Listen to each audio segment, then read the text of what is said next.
Hello everyone, it's Miss Nat again. Today I'm going to read you the story of The Liverbird, and this is written by Betty Elmer.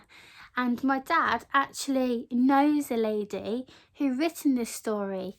So if he sees her again, he's hopefully going to give the story book, because when she wrote the story, she couldn't actually get a copy of the book. So I said I'd buy it and then read it, and then hopefully she can have it back, which is lovely actually. So it's for lots of children who don't know, this is about a place called Liverpool, and this is where my family is from.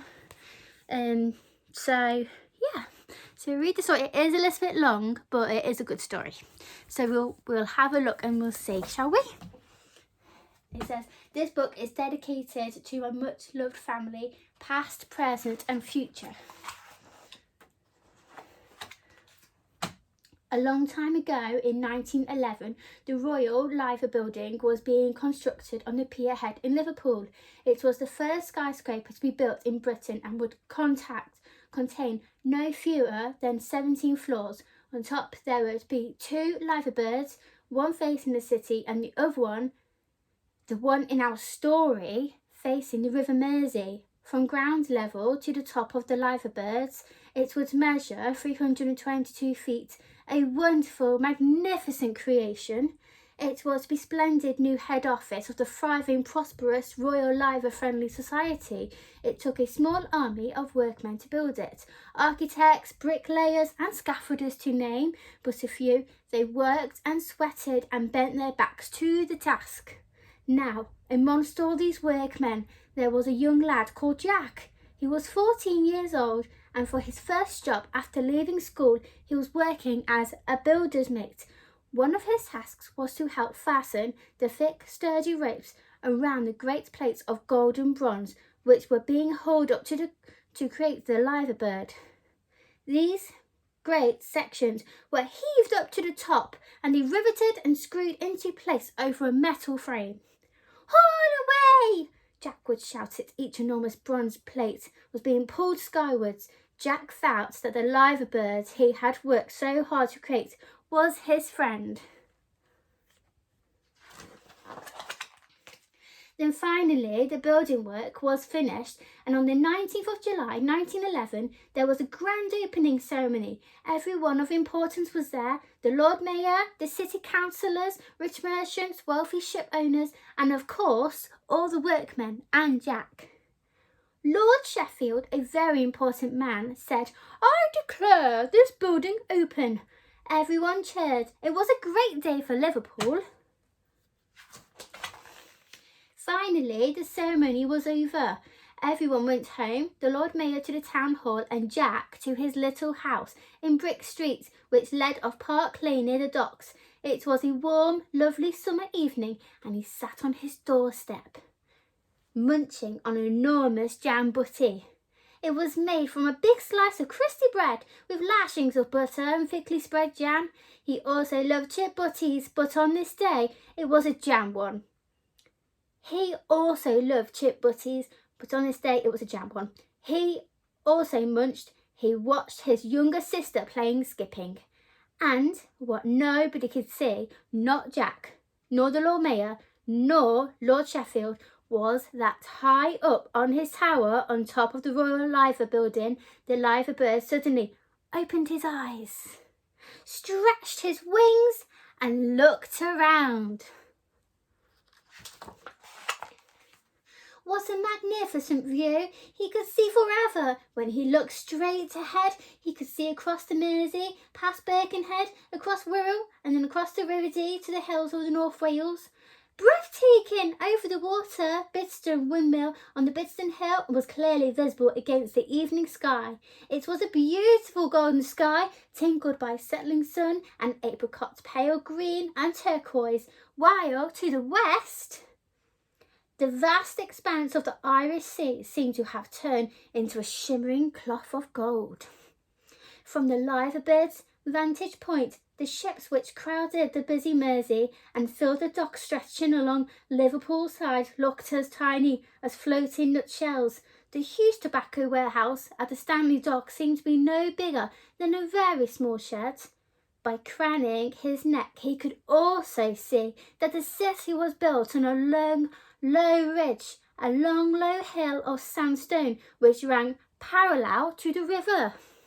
What truly surprised him was the clarity which, at a couple of miles distance, the parish church of St. Mary in Walton stood out against it in its surroundings. It could be seen as directly as though it was looking at the village church tower across completely.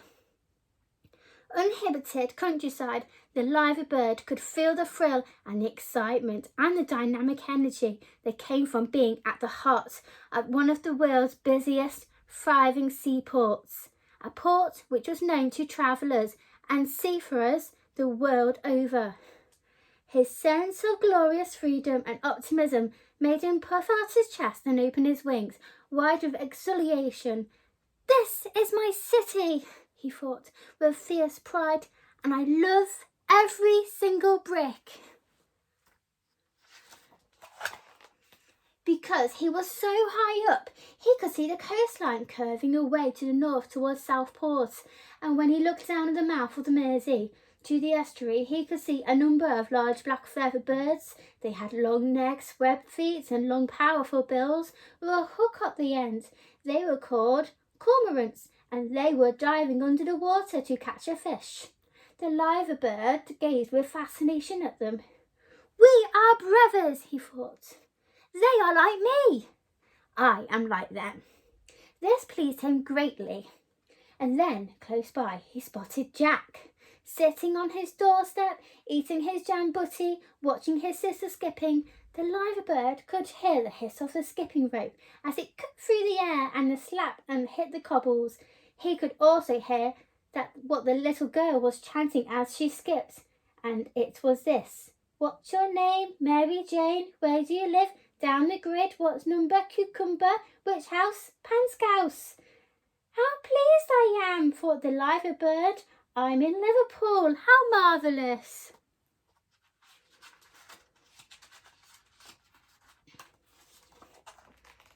Well, young Jack could not find another job. There was no work in Liverpool, no jobs for anyone, so he decided to go to the sea as a cabin boy. He signed on one of the last sailing ships to use his port. She was called the Liverpool Lady. One morning in September, Jack's mother stood at the pier head, her shawl over her shoulders, waving goodbye. His sisters with the family dog, Rack, were also there, waving and blowing kisses. The captain was on the foredeck of Liverpool Lady. He called to the first mate, "Mr. Mate, weigh anchor, man the capstan, and set sail."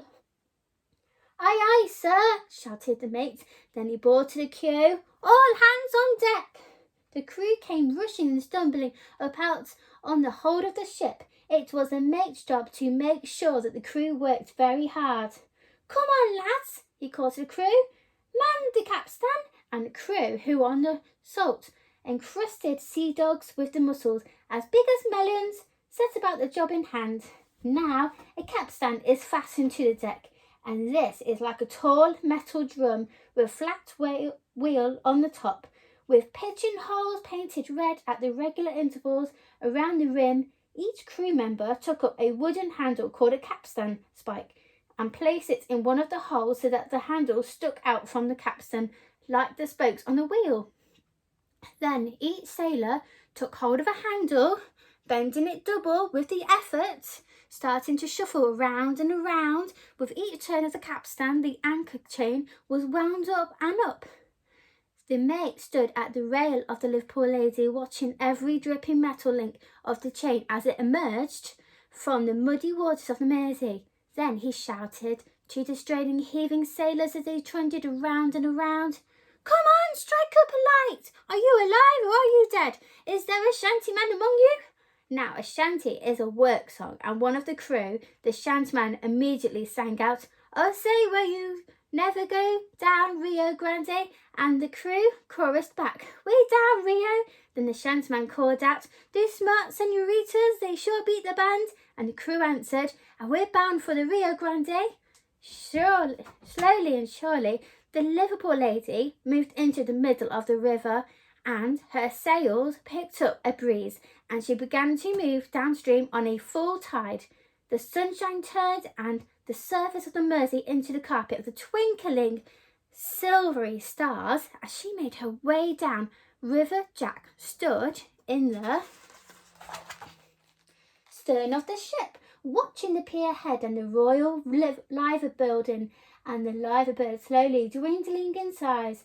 As he gazed back, a shaft of sunlight caught the Liverbird, making him gleam like gold. Jack felt a sudden lump in his throat.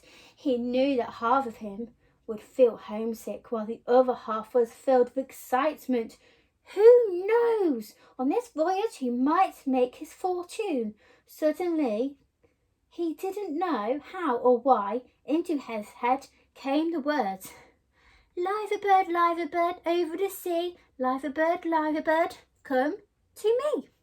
He shook his head. Where did that come from? He thought. As the Liverbird lady cleared her mouth of the Mersey, Jack could see the same black, long-necked, web-footed cormorants that Liverbird had spied. They were diving under the water for the fish. They remind me of the Liverbird, thought Jack. His thoughts were broken when the mates called out into the crew, "Right, lads, let's give the old town and all our loved ones in her something to remember us by."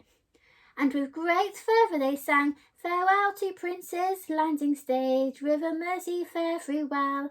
I am bound for California, a place I know right well. So farewell thee, my own true love, when I return, united we will be. It's not the leaving of Liverpool that grieves me, but my darling, when I think of thee."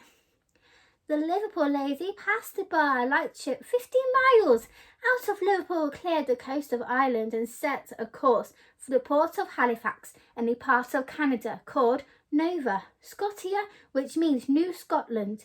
They were carrying cargo of molluscs out and hoped to return with a cargo of dried fish.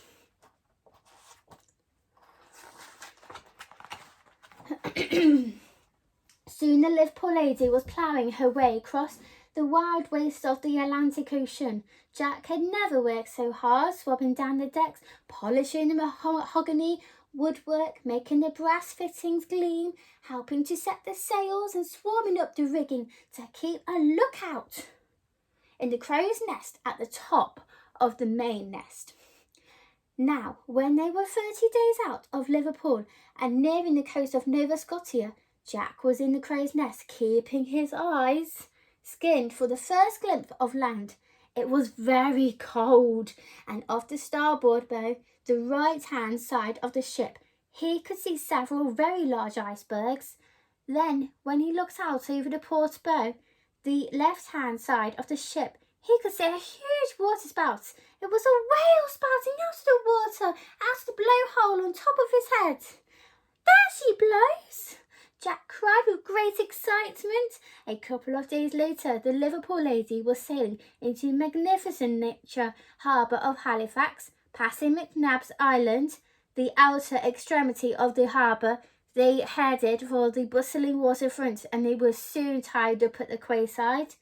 Jack gazed with excitement at the warehouses and at the fine stone buildings on the busy waterfront. He was thrilled to be soaking up all the sights, sounds, smells, and a new country. "No time for sightseeing," said the mate. "The cargo has to be unloaded with a speed, and the new cargo of dried fish taken on board. We sail on the first tide tomorrow morning to the owners of the ship. Time is money." Sure enough, by the next morning's tide, the new cargo of dried fish was safely stowed in the hold, and the Liverpool lady was heading out of Halifax harbour, bound for Liverpool. Once again, Jack was in the crow's nest. The wind began to freshen, and soon a stiff breeze was billowing out of the sails, out of the ship, so she skimmed along before the wind like a great white bird. As the wind gusted steadily and increased strength, the vessel could no longer make a headway, and slowly but surely she was blown badly off course. Then "Land ho!" shouted Jack. Ahead was an amazing sight. They were sailing through a wild and desolate stretch of water called the Bay of Fundy. Great steep high cliffs formed the coastline and lining the face of the cliffs.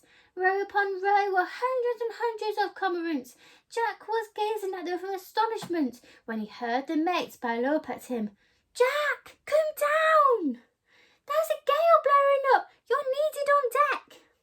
Jack scrambled down the rope ladder. He was just about 10 feet above the deck when, in a strengthening wind, the Liverpool lady gave a sudden roll to starboard and Jack lost his grip. He plunged overboard into the icy water. "Man overboard!"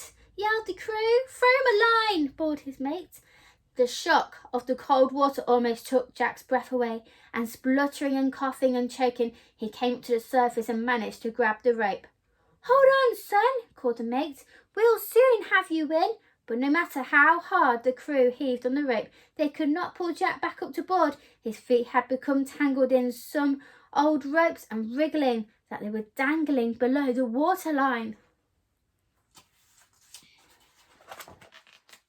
Jack kicked and he struggled frantically, but to no avail. His hands were numb and freezing, and he knew that if he didn't free his feet, he would soon lose his grip and drown in the icy seas.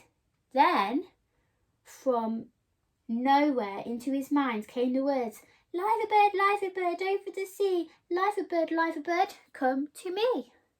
And as if into answer to his plea, one of the cormorants left the cliff face and speeding straight and low like a swift black arrow over the surface of the rough sea, it sped with arrogant aim to Jack's side.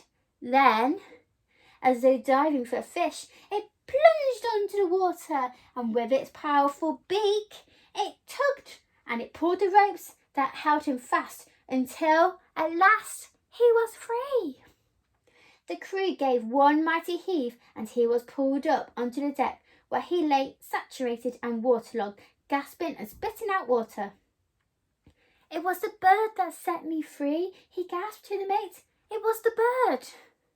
"Go below," said the mate. "Get yourself into some dry things. The water has addled your brains." And at that moment, back in Liverpool, the Liverbird smiled. He could see over the horizon, right over the curvature of the earth, and he knew what had happened. "Well done, my brother," he silently said to the cormorant. "Well done, my young friend," he silently said to Jack. When Jack came back to the deck, the sky had darkened and a fierce wind was whistling in the rigging. The crew were furling into the sails and they hauled on the ropes. They sang windy old weather, stormy old weather. When the wind blows, we all pull together. When the sails had been taken in, Jack realised that all the crew were gazing upwards at the masts and rigging with expressions of fear and apprehension of their faces. Jack looked up, but he was too scared. The masts and all the ropes were covered in an eerie, flickering blue-white light. At the top of the main mast, there appeared to be a glowing globe, same white light. "What is it?" Jack gasped. "It's called St. Elmo's fire," said one of the crew, crossing himself. "It means we're in for a fierce storm." And so it proved. The Liverpool lady ran for 3 tossed and buffeted days and nights before the gale. Waves as high as houses crashed over the vessel. The wind howled and screamed through the wriggling and boiling sea, swept past the ship. Jack was convinced the Liverpool lady would capsize. Now, sailors are very superstitious. They believe in good luck and bad luck. And at the height of the storm, the captain decided that he would toss into the raging seas his valuable silver cufflinks and offered to Aurelius, a king of the winds, and beg him to make the storm cease and stop.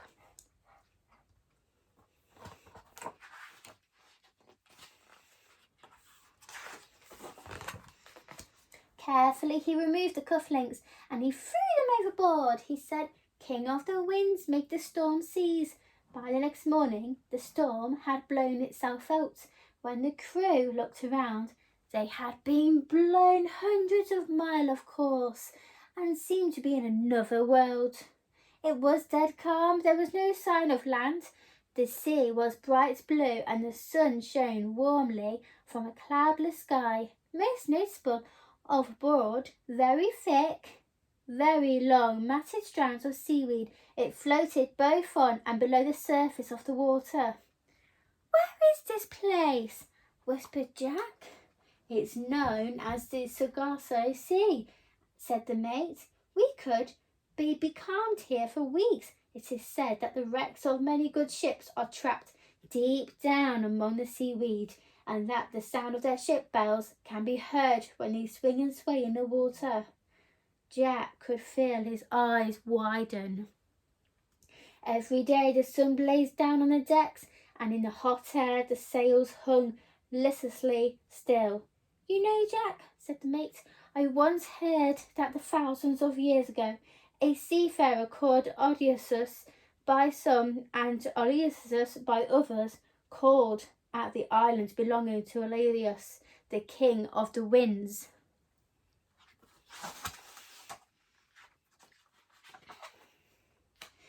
He stayed for a month, and when he left, the king of the winds gave him a leather bag tied with a silver cord that contained all the winds of the earth except one, the wind called Zephyrus. This was the west wind to blow him home. I wish we had such a wind." As he finished speaking, one of the crew jumped at his feet. "That's all very well," he cried, "but where is the wind to blow us back to Liverpool?" The crew, who were bored and restless, muttered mutinously among themselves. "You were saying we are close to land," continued the sailor, "but can you prove it?" "Quick, Jack," said the mate, "dive into the water, swim around and see if you can find a crab clinging to the weed. Christopher Columbus was stranded here over 400 years ago, and that is what he did to calm the crew. If you find a crab, they will think we are close to land. In fact, we are hundreds of miles from shore." Jack dived into the still warm water and swam slowly amid the great strands of seaweed. Treading water, he felt amongst him, and in the great joy he did find a crab. "Look!" he shouted to the crew who were leaning over the stern. "A crab! I found a crab! The mate's right!" He held the crab high up to the air so everyone could see it. Then, as his head was bobbing above the water, he realised that he could see a cormorant speeding across the dead calm surface of the sea directly towards him. Instantly, into his head came the words, "Liverbird, Liverbird, over the sea, Liverbird, Liverbird, come to me." The cormorant came to within a couple of yards of Jack and dived below the water. It surfaced with a small bundle in its beak, which it deposited onto the seaweed in front of him. Then it flew away as swiftly as it had arrived. Jack grabbed the bundle and scrambled up the rope ladder onto the deck. "What have you here?" the mate asked. Jack looked at the bundle and found he could not speak. He was holding a leather bag tied with a silver cord. "It's the same bag as in your story," he gasped. "No, son," said the mate. "That story was thousands of years old. There are no winds in this bag." Jack slowly undid the silver cord and put his hand into the bag. First he pulled out a handful of golden coins. Then at the bottom of the bag he could find and feel a solid object. He reached in and he lifted out a small, solid gold statue of a cormorant. "It must be a Spanish gold," he said, "thrown overboard hundreds of years ago from a ship caught in the storm, and offering the king of the winds to plead for a quieter weather." "Do you realise, lads," he called to the crew, "it means when we reach Liverpool, we'll all be rich." The crew cheered, and at that moment, back in Liverpool, the Liverbird smiled. He knew what had happened. Well done, my brother, he silently said to the cormorant. Well done, my young friend, he silently said to Jack.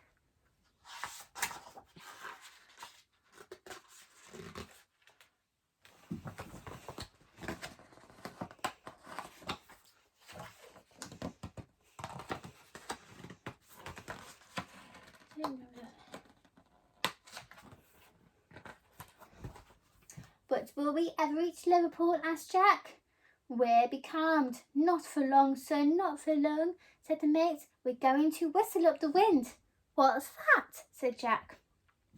Well, explained the mate, sailors only whistle on board ship when it's dead calm and the breeze is needed, otherwise it is bad luck. So come along, lads, whistle. Everyone whistled, but not a breath of air stirred. Whistle again, louder, and again, louder still. Slowly and tentatively, there was a slight movement of air, a shadow of a ripple across the sails. One more time.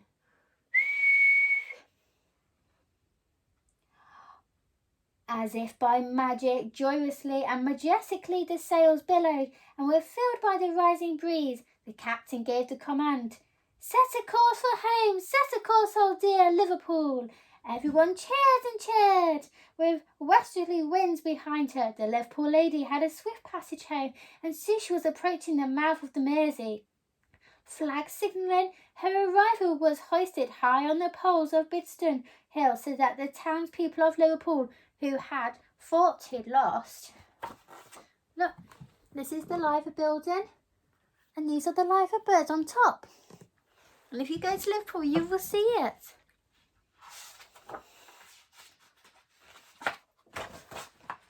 At sea could gather to greet her at the pier head. She glided up to the quayside amid cheers and shouts of greeting. Jack ran down to the gangway to give his mother an enormous hug. There was music and singing and great rejoicing. Everyone joined in and sang a good Liverpool song, which went like this. The big ship sails up the alley-alley-o, the alley-alley-o, the alley-alley-o. The big ship sails on the alley-alley-o on the last day of September. In the middle of the celebrations, Jack stood very still and looked up at the Liverbird. It was all your doing, he thought. Thank you from the bottom of my heart. And the Liverbird looked down at Jack and smiled and said, silently, God bless you, my young friend. Wherever you go and whatever you do, I'll always be looking after you. Oh, that was a lovely story. Thank you for listening to my story today, and thank you, Betty Elmer, for writing a lovely story about Liverpool.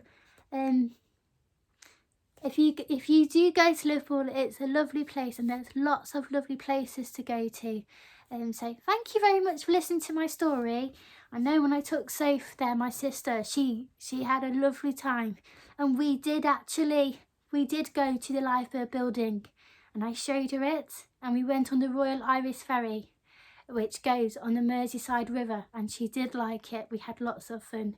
So thank you. Thank you for listening to my story, and I'll see you soon. Thank you. Goodbye.